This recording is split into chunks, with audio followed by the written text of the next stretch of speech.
ఇక్కడ ముందుగా మమతా బెనర్జీ చేసిన వ్యాఖ్యలు చూడండి. हमको जो मर्जी हो हम करेंगे. एक बात याद रखना, बीजेपी को मदद मत करो. बीजेपी का अगर तुम लोग मदद करोगे कोई, तो अल्लाह का कसम आप लोगों को कोई माफी नहीं करेगा. हम तो माफी नहीं करेंगे. हे लड़ाई में हम लड़ाई करेंगे, हम लड़ेंगे, हम लड़ेंगे नहीं. जो काफिर है, जो कापुरुष है, वो डरते हैं, वो मरते हैं. जो लड़ते हैं, वो जिंदा रहते हैं. हमको जो मर्जी हो हम करेंगे. మ్యాటర్ ఏంటంటే మాకేది నచ్చితే అది మేము చేస్తాము. ఎవరైతే సరే బీజేపీకి ఓటు వేస్తారో అల్లాకి కసం, ఆవిడ వాడే పదాలు చూడండి, అల్లాకి కసం, మీరు కాఫీర్లకు గనక ఓటు వేస్తే మిమ్మల్ని కాపాడేవాడు ఎవడూ లేడు, మీ అంతు చూస్తాను అనేలాగా ఇక్కడ మమతా బెనర్జీ మాట్లాడడం బరి తెగింపు కాదా? రాజకీయ నాయకులు అన్ని మతాలకు పాలకులా, లేకపోతే సెట్ ఆఫ్ ది మతాలకు మాత్రమే వీళ్ళు పాలకులా? వీటినే అపీజ్మెంట్ పాలిటిక్స్ అంటారు. ఈ దేశానికి పట్టిన పీడ. ఇందిరాగాంధీ హయాంలో జోడించినటువంటి రాజ్యాంగాన్ని మార్చేస్తారని చెప్పేసి రాహుల్ గాంధీ జనాల్ని భయపడతా ఉన్నారు కదా. మళ్ళీ ఎన్డీఏ వస్తే రాజ్యాంగాన్ని మార్చేస్తారు, మీ హక్కుల్ని తొక్కేస్తారు, మిమ్మల్ని కాల రాసేస్తారని చెప్పేసి అదే రాజ్యాంగంలో లేని సెక్యులర్ పదాన్ని యాడ్ చేసింది ఎవరు? ఇందిరాగాంధీ కాదా? ఈరోజు ఇన్ని రకాలైనటువంటి ఇబ్బందులకు గురి చేస్తున్నటువంటి పదం ఒకే ఒక్క పదం అది కాదా? కేవలం మెజారిటీ హిందువులు మాత్రమే పాటించే ఆ సెక్యులరిజం ఉంటే ఎంత, ఊడితే ఎంత? ఇవి నిజాలు కావా? ఇవి మాట్లాడితే తప్ప? మనం ఇక్కడ ఇప్పుడు మీకు అర్థమైందో లేదో ఆవిడ భాష మరొకసారి ప్లే చేస్తాను చూడండి. हमको जो मर्जी हो हम करेंगे. एक बात याद रखना, గుర్తుపెట్టుకోండి అంటుంది. बीजेपी को मदद मत करो. బీజేపీకి మద్దతు చేయకండి, హెల్ప్ చేయకండి. बीजेपी का अगर तुम लोग मदद करोगे कोई, ఎవరైనా బీజేపీకి సపోర్ట్ చేస్తే అల్లాకి కసం, మిమ్మల్ని ఎవరు క్షమించలేరు, మేము కూడా క్షమించలేము. हम लड़ाई करेंगे, हम लड़ेंगे, हम लड़ेंगे नहीं. जो काफिर है, जो कापुरुष है, वो डरते हैं, वो मरते हैं. जो लड़ते हैं, वो जिंदा रहते हैं. हम ఒక రకంగా యుద్ధ వాతావరణాన్ని క్రియేట్ చేసేలాగా ఆవిడ మాట్లాడారు. ఎవరైతే కాఫీర్లు ఉన్నారో వాళ్ళు భయపడతారు, వాళ్ళు చస్తారు. ఎవరైతే నిజమైన వాళ్ళు ఉన్నారో వాళ్ళందరూ బ్రతుకుతారు, వాళ్ళు పోరాటం చేస్తారు అని చెప్పి ఒక రెచ్చగొట్టే వ్యాఖ్యల్ని మాట్లాడినటువంటి ముఖ్యమంత్రి, పశ్చిమ బెంగాల్ ముఖ్యమంత్రి మమతా బెనర్జీ చేసిన వ్యాఖ్యలు ఇవి. అలాగే మనం అనుకుంటాం పప్పు అని, కానీ చాలామంది పప్పుగా ట్రోల్ చేసే రాహుల్ గాంధీ కూడా మాట్లాడేటటువంటి వ్యాఖ్యలు చూడండి ఒకసారి. आप अच्छी तरह सुन लो, अगर हिंदुस्तान में मैच फिक्सिंग का चुनाव बीजेपी जीते और उसके बाद संविधान को उन्होंने बदला, तो इस पूरे देश में आग लगने जा रही है. जो मैंने कहा याद रखो. అది సంగతి. దానిపైననే మోదీ ఇక్కడ మాట్లాడినటువంటి కౌంటర్ అన్నమాట. సరే, ఇక్కడ పార్టీలు అనేవి చాలాసార్లు పక్కన పెట్టాల్సిన అవసరం ఉంటుంది, కానీ కొన్ని సందర్భాల్లో బీజేపీ ప్రోలాగా అనిపించడానికి కారణం ఏంటంటే, జనరల్గా భరతవర్ష ఈ రాహుల్ గాంధీ కానీ మమతా బెనర్జీ కానీ విపక్ష కూటమిలోని కొంతమంది నేతలు బీజేపీని విమర్శించే బదులు భారత్ను విమర్శిస్తారు, భారత రాజ్యాంగాన్ని చట్టాలని విమర్శిస్తారు. అలాంటప్పుడు మనం డిఫెండ్ చేస్తాం. దేని తరపున? భారత్ తరపున. కానీ ఆటోమేటిక్గా అది ఎవరి తరపున డిఫెండ్ చేసినట్టు ఉంటుంది? బీజేపీ తరపున. కానీ బీజేపీకి మనకి ఏమీ లే, బీజేపీ మనకు ఏ విధంగా సంబంధం లే, అది కూడా ఒక రాజకీయ పార్టీ అంటా నేను. కానీ విపక్ష నేతలు చేస్తున్నటువంటి కామెంట్స్ చూశారు కదా. రాహుల్ గాంధీ ఏమంటున్నాడు? భారతదేశంలో మ్యాచ్ ఫిక్సింగ్ కేంద్రంగా రేపు పొద్దున బీజేపీ అధికారంలోకి వస్తే రాజ్యాంగాన్ని పూర్తిగా మార్చివేస్తారు, మీ హక్కులు సర్వనాశనం అవుతాయి అని చెప్తా ఉన్నారు. అసలు రాజ్యాంగం మార్చిందే ఎవరు?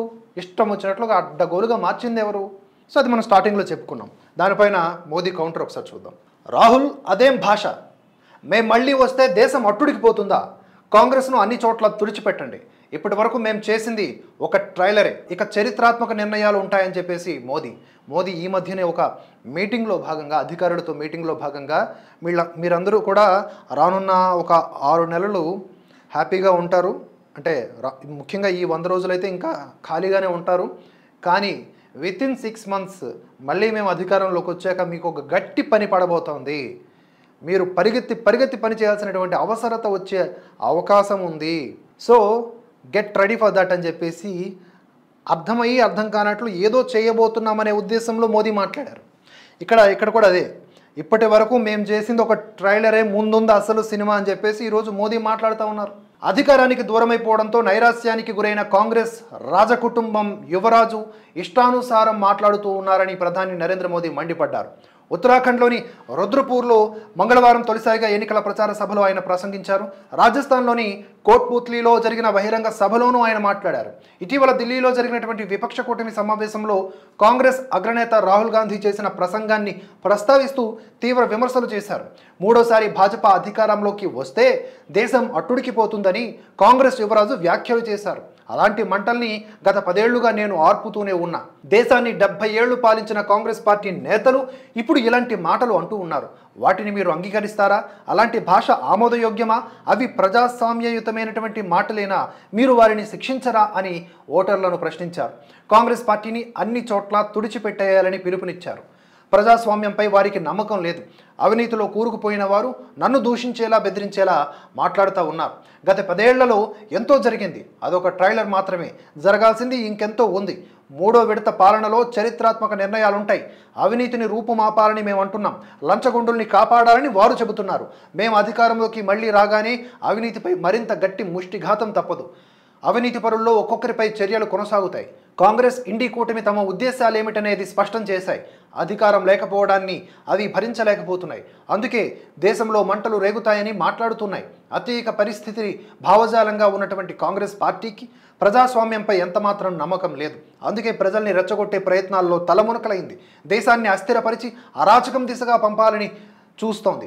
చొరబాటుదారుల్ని ప్రోత్సహించిన ఆ పార్టీ మేం పౌరసత్వ సవరణ చట్టం తీసుకువస్తే ఇబ్బంది పడుతోంది. బుజ్జగింపుల ఊబిలో పీకల్లోతు కూరుకుపోయినటువంటి ఆ పార్టీకి దేశ ప్రయోజనాలు ఎంతమాత్రం పట్టవు అని విరుచుకుపడ్డారు. కాంగ్రెస్ సర్కార్ల బలహీనత వల్లనే దేశ విభజన జరిగిందని, కచ్చతీవు ద్వీపాన్ని శ్రీలంకకు ఇచ్చేసిన కాంగ్రెస్ పార్టీ దేశభక్తి గురించి మాట్లాడడం తగదని చెప్పారు. ఇలా మోదీ రాజకీయంగా కావచ్చు, దేశహిత కోణంలో కావచ్చు మాట్లాడుతూ ఉంటారు. ప్రస్తుతమైతే రాజకీయంగా వచ్చే ఏ ఒక్క అవకాశాన్ని కూడా అందిపుచ్చుకోకుండా ఉండరు. ఆయన తుక్కు కొడతా ఉన్నారు. విపక్షాలు లూజ్ టంగ్లో భాగంగా ఏం మాట్లాడినా వాయించి పడేస్తున్నారు. ఇక్కడ మీకు 2 వీడియోలు ప్లే చేసా, ఒకటి మమతా బెనర్జీ అండ్ 2 రాహుల్ గాంధీ. ఇక్కడ రాహుల్ గాంధీ వ్యాఖ్యలకు మాత్రమే ఆయన కౌంటర్ ఇచ్చారు. అలాంటి వ్యాఖ్యలు ప్రతి చోట వాళ్ళు చేసుకుంటూ పోతూ ఉన్నారు. ఎవరు? రాహుల్ గాంధీ కానీ మమతా బెనర్జీ కానీ. మమతా బెనర్జీ ముఖ్యంగా పశ్చిమ బెంగాల్లో బుర్ఖా వేసుకొని మరీ ప్రచారంలో పాల్గొంటూ ఉన్నారు. అంటే ఎన్ని విధాలుగా ఈ దిగజారుడు రాజకీయాలు చేస్తున్నారో చూడండి. అంటే వీళ్ళు కేవలం అధికారం చేపడుతోంది ఒకరిని మెప్పించడానికి, ఒకరి బాగు కోసమే. భారతీయుల ఏకీకరణ అనేది వీరి యొక్క సిద్ధాంతానికి పూర్తి విరుద్ధం. ఇక్కడ ఉన్నటువంటి హిందువులందరూ వాళ్ళ దృష్టిలో కాఫిర్లు, వాళ్ళు ఏమైపోయినా పర్వాలేదు. అయితే ఇక్కడ హిందుత్వానికి అసలైనటువంటి శత్రువులు ఎవరు అంటే సెక్యులర్ జబ్బులు ఉన్నటువంటి వాళ్ళు ఇవన్నీ గ్రహించక అసలు ఫస్ట్ ఆఫ్ ఆల్ నేను భారతీయుడిని, అలాగే నేను భారతదేశంలో సనాతన ధర్మాన్ని ఆచరిస్తున్న వాడిని అని అనుకోనేటువంటి ఏ హిందువు వలనైనా సరే ఈ దేశంలో ప్రయోజనం ఉండదు వారి వల్ల. అలాంటి హిందూ ఓటు బ్యాంకు లేకపోవటం వల్లనే ఈరోజు ఇలా రాజకీయ నాయకులు రెచ్చిపోయి మాట్లాడుతూ ఉన్నారు. ఓటు బ్యాంకు ఉన్న వాళ్ళకి విపరీతమైనటువంటి హామీలు, వారిని హ్యాపీగా ఉంచడానికి రకరకాల స్కీములు తెస్తారు. ఓటు బ్యాంకు లేకుండా కులాల వారీగా విడిపోయినటువంటి నీచ నికృష్టపు సెక్యులర్లకి ఎన్ని విధాలుగా తొక్కాలో అన్ని విధాలుగా తొక్కేటటువంటి స్కాములు చేస్తారు. ఈ విషయాన్ని ఆలోచించాల్సినటువంటి అవసరం ఎవరికి ఉంది? మనకే కదా. మనం ఆలోచించాలా, మనమే రాజకీయ నాయకులను తయారు చేసుకోవాలా. మన ఆలోచనలే రాజకీయ నాయకుల్ని ప్రభావితం చేస్తాయి తప్ప వాళ్ళకు తగ్గట్టుగా మనం ఉంటే వాళ్ళ ఊబిలో, వాళ్ళు కూర్చున్నటువంటి ఊబిలో మనం కూరుకుపోతాం. ఎప్పటికీ బాగుపడం.